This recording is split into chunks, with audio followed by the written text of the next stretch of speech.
So if you all have a smartphone, you could scan this QR code and get the resource. We have kind of a takeaway, a handout for today's content that may be helpful for you. So feel free to do that. And as we get started, oh, I should go back because you're doing it. My condolences for you if you're a 49ers fan. Sorry about that. But yay if you're a Chiefs fan. But it was a great game anyway, wasn't it? It really picked up. Yes. I always count how many times a certain celebrity shows up in the commercials, and I think Jeff Goldblum won for 3. Okay, everyone good with the QR code? All right, great. Well, yeah, I'm really happy to be here with you all this morning. Just a little bit about me so you can know you can lean in and maybe trust what I'm going to say. I'm currently the Director of People and Associate Experience for Carter Myers Automotive, which is a new role for me. My family moved from State College, PA, Penn State. You? Yeah? Really? How long ago? Oh, very cool. Yeah, we moved here last July. And one of the first things I did was come to a chamber meeting just to get involved and meet people. The plan was for me to grow my side business, my own sort of consulting, assessments, workshop training type of business that I was building on the side for where I was at. And the plan was to move here and kind of do that full time. And I did that for about a year and then kind of missed being on a team and being among, kind of a common vision and all that. And so then I found the Carter Myers Automotive job, which I love CMA. It's a great company. So there I direct the people team. So that's recruiting, payroll, human resources. And one of our core strategy or core priorities is increasing employee engagement. But I lived in that world long before I joined CMA. So I worked for a company called Energy Cap, which is an energy management software company based in State College. I had a 20-year career in different roles, but most lately in human resources. And so that's really where I tried some of these engagement strategies at Energy Cap. We found really great success. Through that, we won some Best Workplace awards at Energy Cap. We had double-digit growth in employee engagement scores year after year as a result of utilizing many of these strategies I'm going to share with you today. And so, yeah, really found good success in doing that. I skipped over my personal stuff a little bit. So I'm married with 3 children. We have a 20-year-old, a 17-year-old, and a 14-year-old. Our 20-year-old is studying culinary at PVCC, and our middle schooler and high schooler are at Covenant School here. We've got 2 dogs, which are fun, and my favorite TV show, Survivor. Any Survivor fans in the room? Yeah, Jenny is. New season starts up in a couple weeks, Jenny. So, but you knew that already, right? So I like to have an interactive time together. So as I go throughout this content, I'm going to be kind of setting the table. But as we go, if anyone has any questions, comments you want to make, please chime in. And after the presentation, we will be having some time for smaller group interaction, I believe. And so we'll be able to sort of put into practice a little bit or thought some of the things we're talking about. And here's just some of the companies I've worked with in my own business. I'm still continuing to do this just on a very part-time basis because CMA's got me busy, as you might imagine. All right, so here's what we're going to cover today. What is employee engagement exactly? There's a lot of different ways to understand and explain what engagement is, but let's get a clear view on engagement. What are 10 ways to engage? So we're going to sort of provide some ideas for you, ideas that have worked in the environments I've been in. The idea is that you walk away with a few ideas to try, right? Not trying to rework your entire plan or overwhelm you with ideas. But if you walk away with just 1 or 2 that you want to give it a try, I would consider this a win. And then, yeah, what can we learn and take away? So that's where we're headed today. So what is employee engagement? Well, first, what employee engagement is not.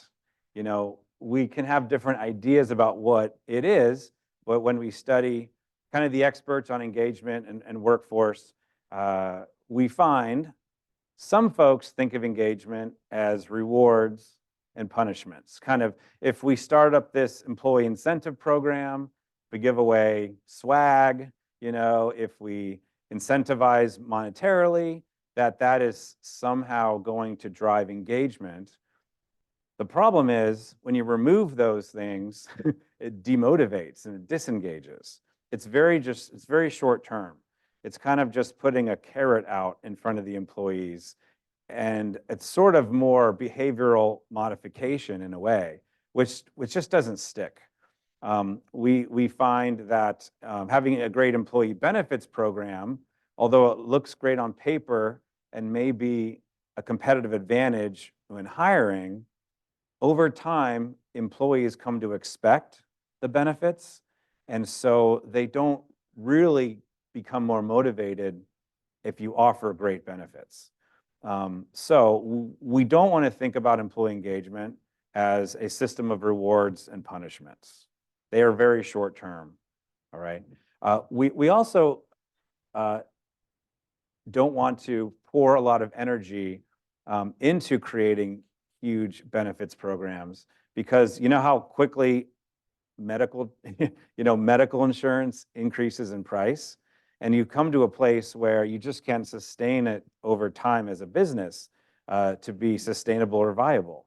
And so you really want to develop more of a strategy than just compensation and benefits, as we said. Also, what employee engagement is not, it's not happiness.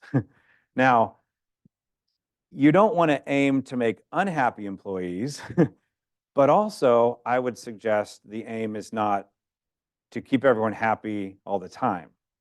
We've got 1,200 employees at CMA. If we tried to keep every employee happy, well, we'd be putting out fires all the time, and we couldn't sustain that.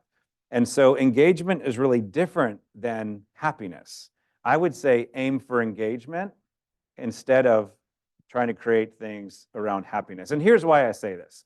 So the World Happiness Report, you can find this online. It's a really great resource. The World Happiness Report, they have a number of factors that they use to measure overall happiness. They've got like 6 factors, and they rank, you know, these are self-reported surveys.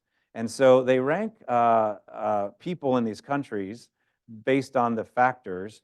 And what we see is that the US is 15th in the world in terms of happiness. And this is for a time span of 20 to 22. So that's interesting. Now, if happiness and engagement was the same thing, you would expect to see kind of the same countries in the same order. But here's the deal. Here's Gallup's workplace trends around workplace engagement for the same time period. There is only one country that exists on both lists, and it's the US. So the US is 15th for happiness, 8th for engagement around the world. But no other country exists on both lists. So engagement and happiness are really not correlated. So if you aim for happiness in the workplace, chiefly, if you make it your priority strategically that you're going to focus on employee happiness, you may not be gaining the advantages in engagement that you're hoping for. So don't aim to make employees unhappy, aim to make them engaged, but don't equate happiness to engagement. Interesting, right? So that's what employee engagement is not. Here's how I like to think about employee engagement, and this is a combination of a number of different definitions out there. So I think of engagement as the ability of being connected, dedicated to, and committed, dedicated, and emotionally connected to your work and workplace, so you're willing to give your best discretionary effort. Let me say that again. The ability of being committed, dedicated to, and emotionally connected to your work and workplace, so you're willing to give your best discretionary effort. So there's three sort of categories of employees then that we can track. We can track engaged employees. That would be true. This would be true for them. There would be disengaged employees, and then there would be what Gallup would call actively disengaged employees. But before we talk about these three groups, let's pick apart some pieces of this definition. Number one, engagement is an ability. I think of it as a business practice, a business skill. Good communication, good project management, emotional intelligence, conflict management. These are all business skills that you can measure, right? You can give feedback around, you can improve. Sometimes we treat engagement like it's this magic number. Like, what's your engagement score? Okay, it's untouchable. And we really can't talk about it, you know? We can't really talk about disengaged employees with them. Well, yes, you can. Think about engagement as a competency or a skill, an ability. You can talk about it, you can improve it, you can enhance how they use that. So think of it as an ability of being committed to, dedicated, and emotionally connected. But what's the output? The output is that the employee is going to give their best effort, your best discretionary effort. We all know what it is like, right? It's like a Tuesday afternoon, and like we have to do something at work, and we're like, I don't really feel like it. They're just going to get, 60% of my effort because I just don't feel it today. That's a sign of disengagement to a degree, right? We all have the choice whether to give our best effort, to put it forth, or to hold it back. The engaged employee chooses to give their best effort, to put it forth. The disengaged employee chooses to hold it back. And the difference in terms of dividends to the company is huge between employees who give their best effort and who hold it back. So engaged employees, as we said, feel dedicated, committed to, and emotionally connected to give their best. Disengaged employees, they're like maybe physically there, maybe they're at work, they showed up, right? Yeah, you showed up. They're there, but they're not connected enough to give their best effort. They're just kind of performing, perfunctory. They're maybe meeting minimum standards for the role, but they're not really engaged enough to give their best. Maybe you're thinking of employees now. Yeah, she's engaged, but he's probably disengaged, Maybe be thinking about employees on your team, in your workplace, that maybe you can assign these different categories a little bit. But then there's the actively disengaged employee. These folks, well, they're just a little miserable. They're unhappy, they're miserable, they insist on kind of sharing their misery with others. They are dangerous, actually, kind of harmful to teams because they can just bring, I see some heads nodding, they can bring people down. It's hard to rehabilitate actively disengaged employees. They've sort of checked out, and they're bringing others down with them. So for you, think back to a time in your career. Maybe it's now, maybe it's previous. Think about a time when you felt engaged. You felt committed, you felt connected, you were dedicated, you gave your best. Think about what that was like. Also think about a time maybe when you felt disengaged. You just weren't really feeling it, right? You just were like, I'm just here, I'm just kind of here. Which season of your career would you rather repeat? The engaged piece or the disengaged piece? The engaged piece, right? It's just more fun, it's more satisfying, you're more productive that way. The majority of the workforce, unfortunately, is disengaged. We want to be moving the needle toward more engaged, which is why you're here today, morning after Super Bowl, which is fantastic. So what are the benefits of engagement exactly? It sounds nice, that we have these dedicated, committed employees, But what would Gallup, for instance, say are the benefits of employee engagement? There's great advantages to the workplace when you have engaged employees. You have 41% lower absenteeism, right? So they're actually showing up more and doing their job. There's 24% less turnover in high turnover organizations, about 60% less turnover in low turnover organizations. Safety, so employees are safer at work when they're engaged. Higher customer satisfaction, higher productivity, higher sales, higher productivity. The stock price in a study, a stock price in an organization that has actually a proactive engagement strategy, the average stock price tends to be higher than organizations that don't have proactive engagement strategies. So like across the board, from customers to employees to management to stockholders, everyone wins when organizations have a proactive engagement strategy. So Gallup has been tracking employee engagement for years.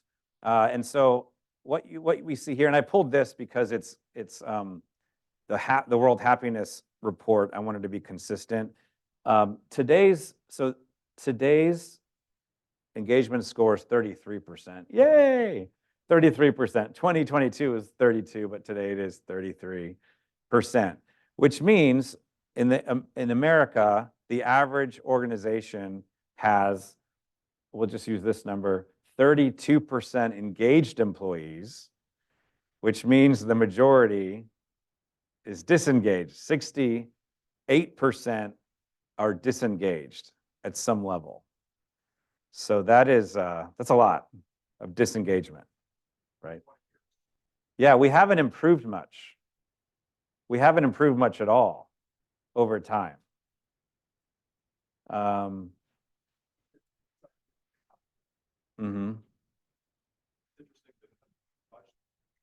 It hasn't. Yeah, and you'd think that if you were aware at the cost you're wasting and the turnover you're probably driving, that we'd make more progress in our country among engagement, but we really haven't. Yeah, Anthony. Yeah.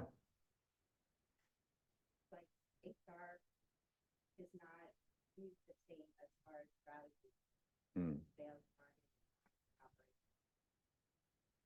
That's on that. I do feel like there's just now that HR is more staff. Maybe there'll be a shift here. Yeah, I agree. Ingrid, right? Ingrid, right. Yeah, so if HR is the team that would be more responsible for employee engagement, we need a seat at the table and to be seen more as a strategic partner right alongside of sales, marketing, project design, whatever the company is. We need a seat right at the table because we are impacting numbers even more dramatically than some of those other departments probably are. And I'm going to show you some of the costs of disengagement to give that a little bit more power. So what are the financial costs? Good segue. Of active disengagement, all right? So this is a little bit shocking, but it's true.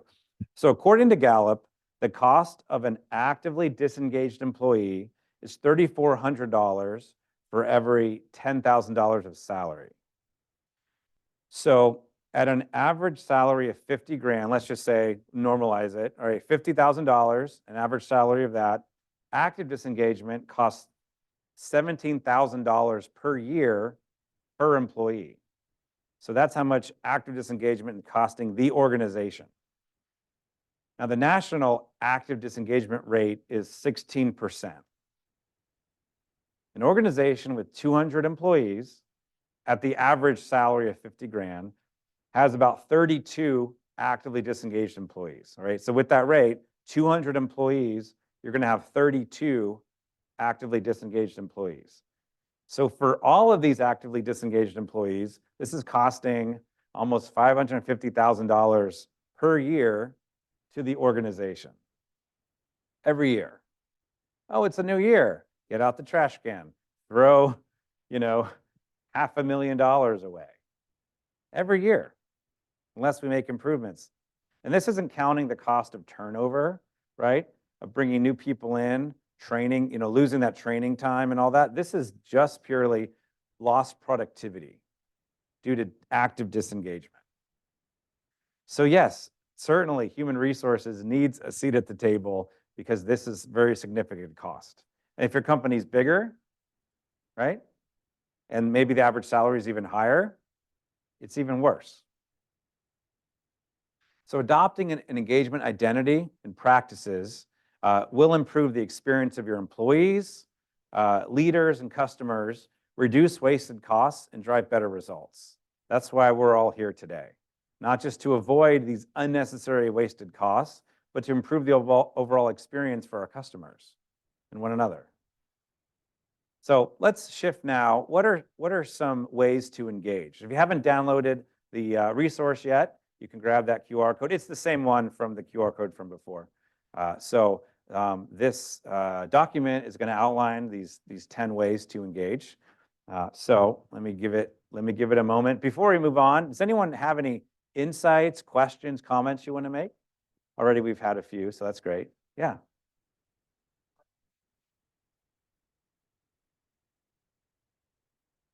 Mm-hmm.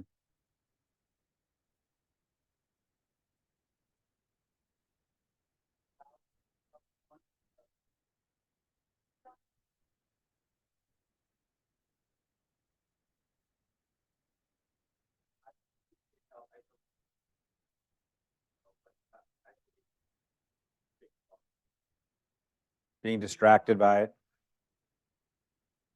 Being, oh, 49ers scored. Oh, wait. Yeah. Well, and that touchdown didn't count. Yeah. Good. Yeah, good comment, Frank. Anyone else?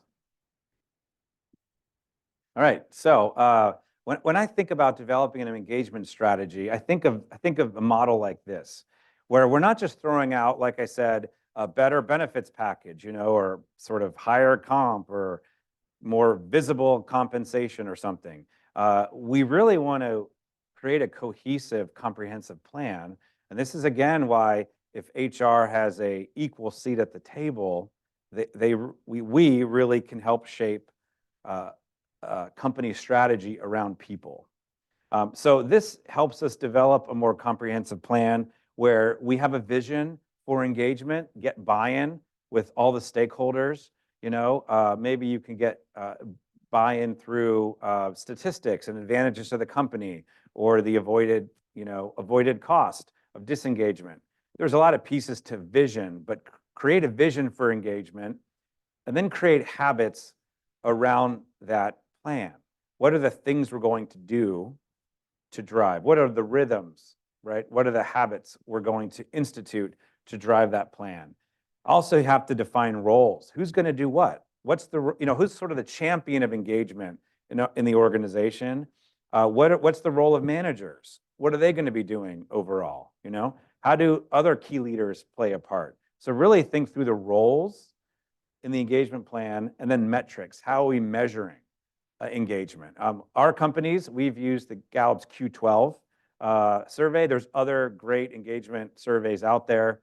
We've used Gallup Q12. They've added 4 questions, so it's actually Gallup 16, but still called Gallup Q12.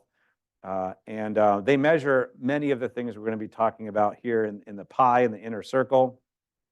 What we did was we would measure engagement over 8 or 9 months and evaluate the scores, see where our teams were strong, what needed help, and then create individualized plans for each team, each leader, so that we are actually using the data that we measured. If you do a survey and don't share the data or create plans from it, then it's pretty meaningless. It's kind of a waste of time. So this is how we think about engagement. And then these 5 kind of core pieces are sort of topics that drive engagement. And you're going to see each of these as we talk about these 10 ways. So purpose, strengths, growth, recognition, and community are all core topics in the engagement puzzle that you want to be thinking about. So first, identify employee strengths so they know what they're good at. Identify employee strengths so they know what they're good at. When you study engagement from Gallup, for example, you'll see that helping employees know what they're good at and pointing their talents toward their work increases employee engagement. On Gallup Q12, one of the foundational questions is, I know what I'm good at, and I get to use that every day at work or regularly at work. And so you're going to find some employees are great communicators. Some of them are great at empathizing with one another. Some are just like workhorses and just do the work. Some are really good at getting their point across. They're persuasive. There's all sorts of strengths that are out there. And what we want to do is help employees understand what they're good at and how they can use that in service of their work. If you can help employees understand their talents, then you've become the body that helps them with, grow self-awareness, align that talent to their work. It's dramatic if you can be the driver of this identification. So that's what we've done all along the line with different companies I've worked with, is help individuals understand what they're really good at and then aim that toward their work. I was speaking for a leadership group in where I used to live, State College, and these were kind of like movers and shakers of the town, people who were really successful. And I asked them, how many of you know what you're good at? And everyone raised their hand. I know what I'm good at. Then I asked them, how many of you, when you go into work, connect what you're good at with what you have to do? 0 people raised their hands. Why? Because they're just going into work and putting out fires. They're just doing what seems most urgent without really thoughtfully thinking about, I know I'm good at this. How do I connect this with what I have to do? Imagine having employees who both know what they're good at, but are also connecting those natural abilities to their work. That raises engagement, it raises confidence, it raises connection, increases connection to their work. So I would say that's one way to drive engagement. Help employees identify their strengths so they know what they're good at. There's a number of ways you can go about doing that. Number 2, offer growth opportunities so they see their own progress. The millennials generation, one of the distinctive characteristics of that age group is their real drive for personal growth and professional growth. They want to be better tomorrow than they were yesterday. They want feedback on how they're doing. They will move to a different job if they're not experiencing growth and progress. Y'all know what I'm talking about? Have you experienced that? Yeah. Now, here's the thing, though. Millennials, although that characteristic of sort of needing growth and development is characteristic of that group, this is sort of moving on to other generations as well. And so in the workforce, it's not just millennials, but Gen Z, Gen X, all these generations are looking for their workplace to be a place of growth and development. This is one of the things I really appreciate about CMA, is we have a really pro-growth strategy, and it's not just on paper. Every Wednesday, we have training for everyone, and we have corporate trainers who are training around jobs. We really do have a employee growth strategy at CMA. I mean, literally, we do.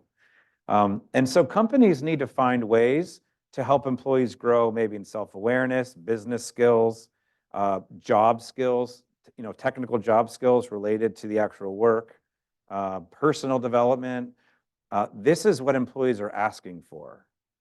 And so my question is, what do you have in the realm of employee development and employee growth?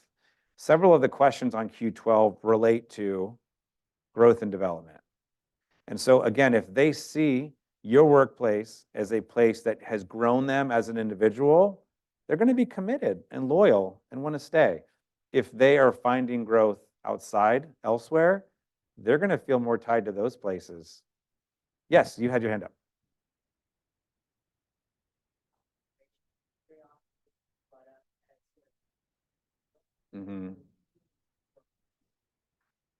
Yes.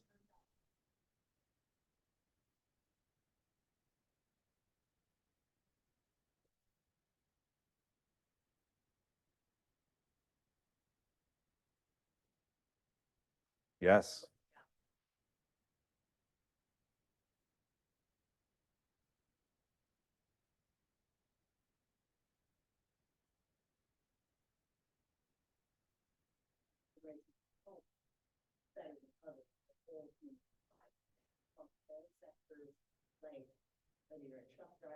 Yeah, for sure.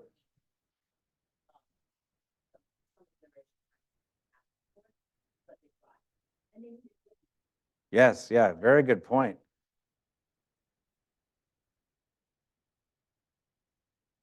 Yeah, those needy millennials.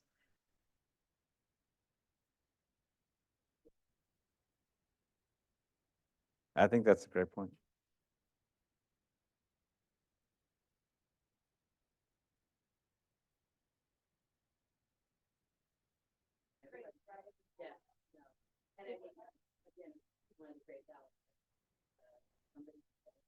Mm. Mm-hmm.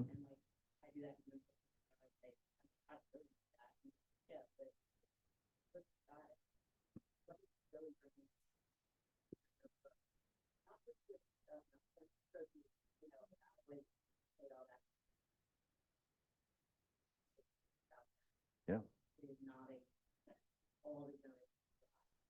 Yeah, no, I'm involved very directly in the training and development at CMA, and we put surveys out, and I would say that I hear more often from Gen X and above in terms of the value of the training we do than millennials. They're just really appreciating the personal and professional growth we're offering them as they progress in their career. Yeah, yeah, yeah, yeah, fairly compensated.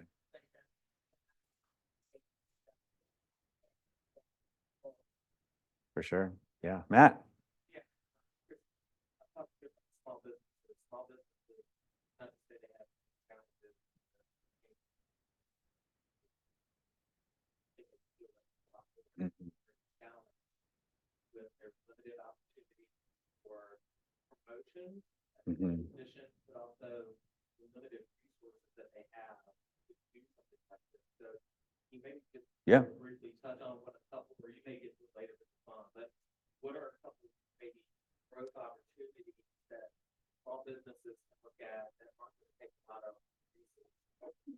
Yeah. Yeah. No, that's great.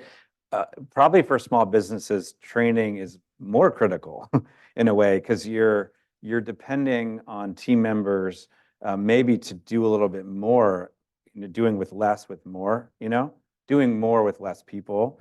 And so if you can find ways to help them grow that's meaningful for your business, as well as meaningful for them, and it could be, like I said, in the area of just job training, more technical job training. It could be in the area of more generalized business skills. It could be in the area of personal development, like strengths.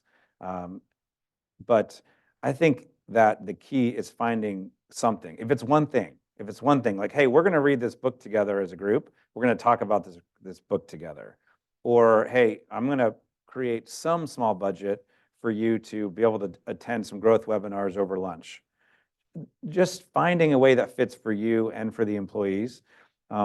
But you brought up if you're small and don't have a lot of upward mobility options, promotion, you can always think breadth. You can always think horizontally, right? And so people are really craving mastery and autonomy. If you look at what folks are looking for in career development, they're wanting to be given more responsibilities and be given more trust in those responsibilities. So if there's not a lot of upward mobility options, you could always go wider and add responsibility, add training appropriately to the responsibilities added, but sort of go that way. And this is where career planning gets really exciting because you can build out what are possible career paths look like. Maybe the job title stays the same or the job, the actual job area stays the same, but they're just it means more to them to do this now because they've gotten the commensurate skills, training, that fits with the added responsibility. Right. Like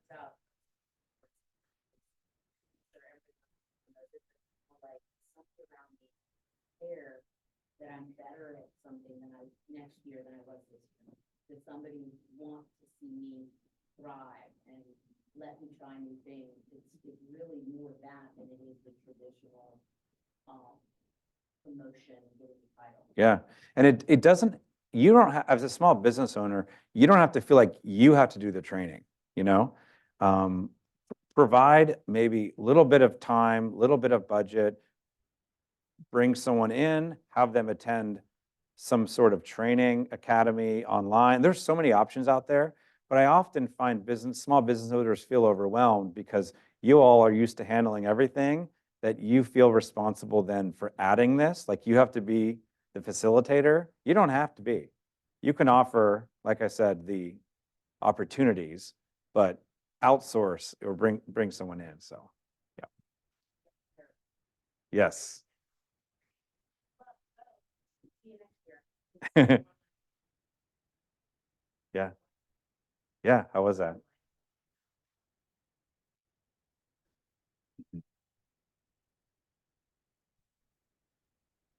Yeah.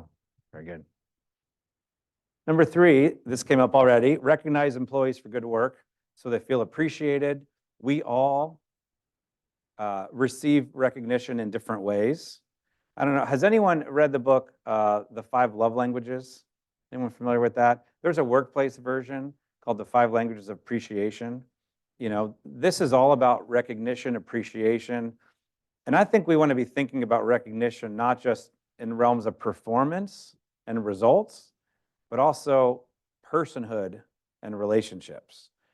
The folks who work with us are not robots, right? In a few years, I'll probably have to take that line out because AI. But, we want to be recognizing people for who they are in addition to what they did. And so find what works for your employees and then do that. Some love public recognition. Some love being paraded up in front of the group and going, good job. That would scare and freak some people out. Some people just want like a note, right? Or a private word of recognition. So try to find out how your folks want to be recognized and match it. I also wanted to bring up 3 different levels of appreciation. So the first level is called expressing belief. And expressing belief is something like, hey, I know you're going to do a great job at next week's meeting. You always come organized and prepared. I know you're going to do great, right? That's called, you're sort of expressing belief in what they're going to do. Or another way is called naming progress. Naming progress is like, hey, that meeting last week, there was water at every table. The room was really clean and organized. You did a really good job. So you're sort of naming what they've done, right? Naming progress. Expressing belief then is you're expressing hope in what you think they'll do. But the next level is naming identity. And this is where you're sort of calling out their character, character trait. You're like, you're always conscientious. You're always on top of things. You ask really good questions to figure out what's really needed. And I really appreciate that. You know how good it feels when someone like looks in you in the eye and calls out a character trait of you? That feels good, right? So there are different levels of recognition, and you can kind of become a leader that ebbs and flows with what's appropriate. So maybe some days you are naming progress, something they did. Another day you're calling out belief. Hey, I really believe you're going to do this. And some days maybe you're calling out some identity piece, a character trait piece. So I want you to walk away with some options, right? Match what works for them and find different ways to recognize them and they're really going to feel recognized and appreciated. So that's another piece that drives engagement. Number 4, share customer success stories so they see the impact of their work. It is so frustrating when we work and we have no idea what happened, where it went, what impact it made, at all. But there are ways that you can gather customer stories and share them with the folks who did the work. When folks can connect their work with the difference it made in the life of another, that increases engagement.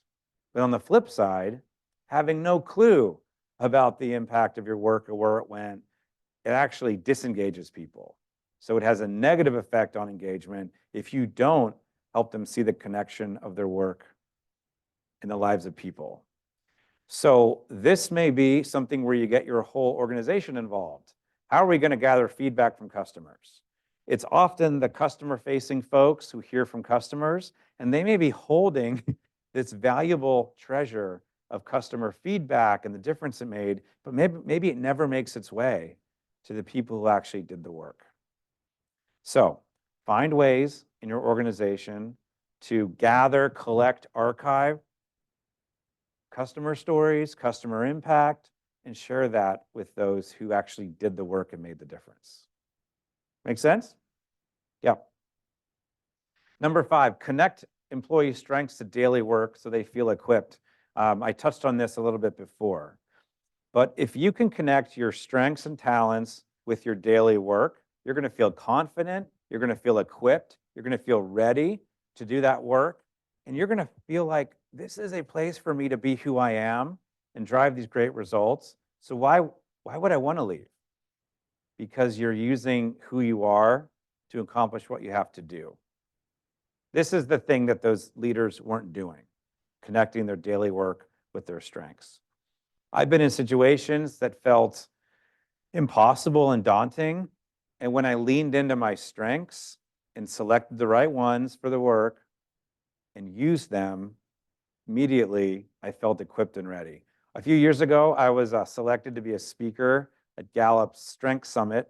This is like this annual conference. It's an international conference where strengths fanatics, Gallup has a Clifton Strengths or Strengths Finder assessment. If you've heard of it, that helps folks, that's what we use, identify their strengths. So all over the world, people like love strengths. So this was a conference, we all gathered. People come with like strengths on their socks, like achiever, communication. And then they have this photo opportunity where they have these big blocks that say like, empathy, developer, all the themes. There's 34 talent areas. And then you build up your little block, and then you stand in front and take a picture, So anyway, I got chosen to be a speaker, which was great. So we had to submit our slides like a month ahead of time, and they put it into the Magic Gallup template. And so then they approve they sent it back. You approved it. Great. Okay, good. I'm high responsibility and high maximizer, which means making good things better. And so I was early, and this thing was beautiful. So I get to the conference, and if you were the next speaker, you had to get there in the 10-minute break in between sessions, get on the stage, look at your slides, kind of get ready. And so I'm going through my slides, and the whole thing's broken. Like I had some polls, pictures, everything was broken. And I'm like, what am I going to do? That's like the worst thing as a speaker. And tech support's shaking their head, like, we can't do anything for you, buddy. I'm like, I had a choice to make in that moment, and this is the choice you all have multiple times a day, and it's a choice that your employees have multiple times a day. What do I need to accomplish, and what strengths do I have to get me there? What do I have to accomplish? What strengths do I have to get me there? So I was like, okay, Chris, what are you trying to accomplish here? Well, I wanted to have a positive, upbeat, enthusiastic, like valuable time with the audience where they felt like this time was valuable. So then I backtracked and went like, how am I going to get there? What strengths do I have to get me there? And responsibility, I said, is one of my top, and that produces a thorough, comprehensive result. You want to follow through and not let people down. So I was like, maybe responsibility. But then I started pointing fingers like, I did my part. Gallup didn't do theirs. What the heck happened? I started getting irritable. And I'm like, this is not going to drive a positive, enthusiastic, upbeat presentation. Throw it off. And what else do I have? Oh, I'm high in positivity. Positivity is energy and enthusiasm and hope. Yes, I'll lean into positivity. As soon as I decided, hey, I have the strengths to get me to where I need to go, confidence returned to me. I felt energized. I felt equipped and motivated to do that thing. That's what it means when you decide what you need to accomplish, what is your work, and what strengths can you lean into to get there. If you can provide an avenue for your workers to do that every day because they identify their strengths and align to their daily work, sparks will fly. Like you'll have a motivated workforce if you do that. Number 6, establish clear expectations so they know what's expected of them. This is the foundational question on Gallup's Q12 survey. I know what's expected of me at work. When you have unclear expectations, when you're like, I don't really know what I'm here for, that drives disengagement up. You don't feel connected to your mission. You can't aim your strengths in any way. You don't have measurable objectives then, or, it's just terrible when you don't have clear expectations developed for you or for your team. So developing really clear expectations. What am I here for? And what am I expected to produce? That increases engagement. So I would encourage you to start with yourself. Do I really know what I'm being paid to do, what I'm being evaluated around? Try to work toward a really clear set of expectations for yourself. See what that does for you, and then maybe start to develop those with your team. This is something I'm working toward in my role. I know what's clear for me, but I have 8 people who report to me, and I just need to create clear expectations for them. So this is very much live work for myself, just as maybe it might be for you. In order to develop clear expectations, what I've done in the past with my teams is to create a simple role statement, an umbrella statement, which sort of describes what I'm there for, and then a list of deliverables. Okay, in order to deliver this role statement, what do I need to actually do? Then that's where you come into maybe SMART goals or OKRs, if you've heard of that methodology. But really develop what are the concrete deliverables en route to delivering your role. So clear expectations, very critical for you and your team around engagement. Number 7, highlight the organization's purpose so they connect to something greater. Their job is much larger than their job. Their job is helping to fulfill the company purpose and mission. So at CMA, our mission is moving lives forward. Our CEO, Liza Borchis, likes to say, we love cars, but we love people more. And we really see CMA selling cars as a platform for loving people, for caring for people. And so we love our employees, we love our customers, and we love the community. We're very involved in the community. So that is so inspiring to know that we are connected to a higher purpose. So then we have these company values. Our mission is moving lives forward. Our first value is people first. Our second value is everybody wins. And our third value is never straight, always forward. We're going to find a way forward. So during COVID, because the company's mission was moving lives forward, and because our first value was people first and everybody wins, never straight, always forward, the company made the decision to not lay anyone off during COVID. So CMA didn't lay anyone off during COVID because they were driven by their values. So you can see then when employees are doing daily work in service of a mission and company values that are much larger than just writing a service order, fixing this car, selling this car, supporting the team, when they are really connecting their job with the company purpose and mission, it's huge. engagement soars. There was a janitor at a children's hospital, maybe him, and someone asked him, what do you do? And he said, he could have said, I empty trash, I mop the floors, I clean the windows. Those are his tasks. But what does he do? How he answered was, I keep kids healthy. That's the purpose of his role in service of this larger company mission of healing kids.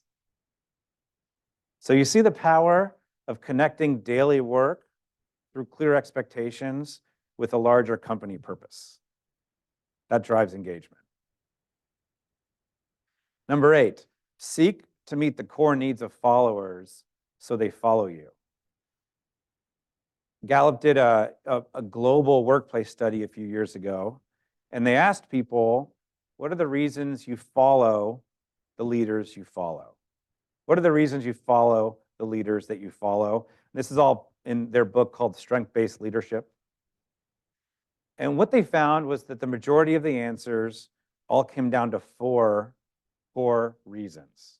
4 core reasons why people follow. 1 is trust. 2nd is care. My leader cares for me, and I can trust him or her. 3rd is stability. And 4th is hope and optimism, hope for the future. So organizations that can address these 4 core needs, hope, stability, care, and trust, organizations that can address these 4 core needs have more disengaged employees because they're meeting these sort of core needs of their followers. It was interesting. I knew these 4 core needs, and so as I watched companies communicate around COVID, it was very interesting. Really great companies, strong leaders, you would read into their comments, wow, they're building trust. They're providing hope for the future. Tangible reasons why.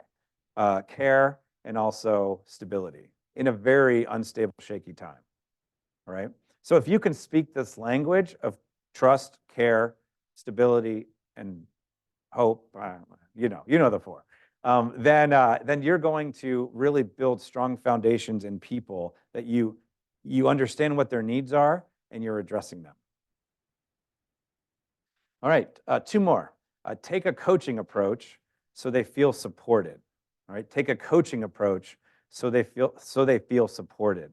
When you study Gallup and their trending data over time, we see that one of the big shifts is in the workplace is employees used to view their manager as their boss, kind of detached, kind of like about the work, but not about the person, right? Kind of like not a real person, but and not really interested in improvement, just kind of wanting results. And the shift has gone from seeing the manager as boss to seeing the manager as a coach, someone who's there for their growth and development, someone who's there who cares for them as a person, right? Someone who's not just interested in the results, but in the relationship. And so employees come into a role expecting support and coaching. If you can offer a level of coaching to your employees, you're going to be speaking their needs, speaking their language, and be more attractive to other workplaces that are just treating their employees as a worker, not a person. All right? So there's a whole topic we could go into around coaching, but do encourage your leaders to take a coaching approach with employees, where you're using interactions to draw out what's in them and pay attention to them as people. Gallup has shared that if you can have a meaningful conversation at least once a week with your coworkers, that's a huge increase of engagement. So for you, think about it. If you work for someone, have you had a meaningful conversation in the last week with your boss, with your coach, with your boss, with your manager? If you manage people, have you had a meaningful conversation in the last week with your people? And I don't mean meaningful like, did you do that thing I told you to do? How'd it go? No. Or how was your day? No. Meaningful, where you're connecting with them in some way, right? Maybe you're connecting to organizational purpose. Maybe you're talking to them about their strengths. When I sit down with an employee and I ask, hey, how do you think you used your strengths this past week? Their eyes light up because they love talking about themselves. And they know that I'm clued in and interested in who they are and how who they are connects with what they have to do. So aim to have a more of a coaching approach in your organization, and also meaningful conversations. There are probably 3 questions on the Gallup's Q12 that relate to coaching, uplifting, encouraging conversations with employees. And then lastly, understand the strengths mix of the team so they work better together. It's one thing to help your individual employees understand their individual strengths, sort of who am I from a strengths perspective. It's another step to connect their strengths with their work. A third step then is understanding who do you got on your team and how do they relate to each other. My supervisor, he's our CFO, who I report to, he is very good in areas that I'm really weak in. Gallup has this strength area called deliberative, which is making really careful decisions, gathering all the data, being slow to act, but really being very thoughtful. He's my boss, CFO. He's really high in that. I'm really low in that. I'm like, it looks good. Let's just do it, you know? But we are a really good pair because we complement each other. So it's really powerful if you can look at the team mix and go, who's on the team here? So I know on my team who I can go to for what, because of what they're naturally good at. And I know what we need more of in a certain task or situation, who we need to bring in maybe from another team, another perspective we need, because of who everyone is on the team. And guess what? If your team becomes known for certain talent areas and who brings what, and oh, she brings something really uniquely to the team, you think she's going to want to leave a team where her strengths are really being pulled on and she's like a key member of the team? No, she won't, because she's become a critical member of the team through the identifying of strengths and good work assignments and so forth. So lastly, understand the strengths of the team, kind of who brings what in the room, so that they work well together. Adopting an engagement identity and practices certainly will improve the experience of employees, leaders, and customers, reduce wasted costs, and drive better results. We're not trying to overwhelm you and saying you have to be the sole carrier of engagement. But you can be a champion of engagement. You can beat this drum, you can sing this song, and then others will start singing the chorus with you when they see the benefits of engagement. All right, so lots of possibilities here. Matt.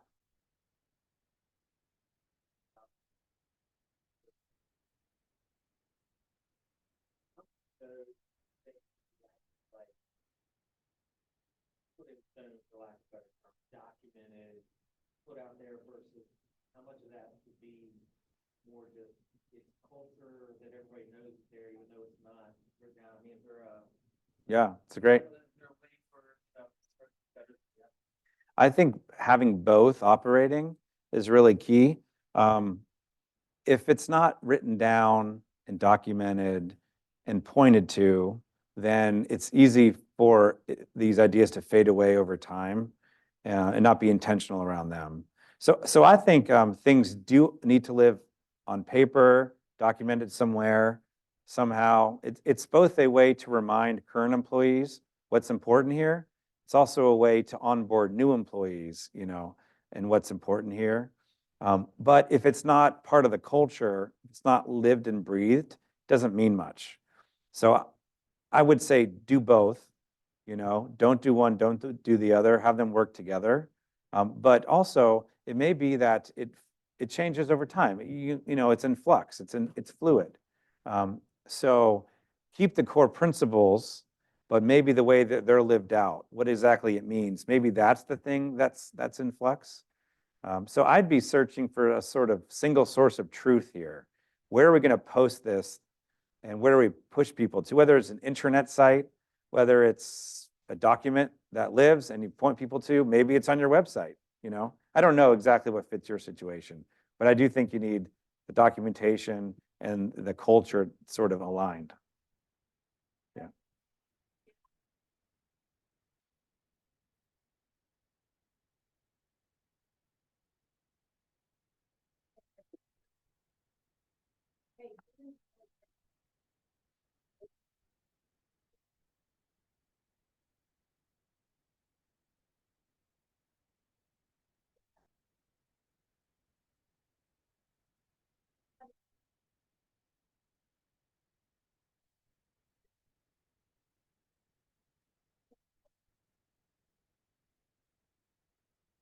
Hey, I forgot that in June, this employee did this wonderful, great, exceptional thing, because I didn't have it, because I got a reference it, and I can keep that in front of you. It meant a lot that I tell that employee, like, I remember you. Yeah, Anthony. Carter Myers, given you're pretty big, right? 1,200. Yeah, 1,200 employees. Five of those 10 engagements, one, two, three, 5, and 10 was all about strength. Mm-hmm. Whether it's team or like Yeah. And the other piece is coaching. And so, for the individual to meet that culture is the manager. Mm-hmm. Yeah, that's a good way to look at it. At least the strengths, like they see the employee's strengths, has that shifted Carter Myers' approach to the profile of them? In other words, who do we even want in that slot? Yeah. To be wired like you. Yeah, no, that's a great question. Yeah. Oh, thanks, Anthony. Probably accountant person, like, Yeah. people, Yeah. yeah.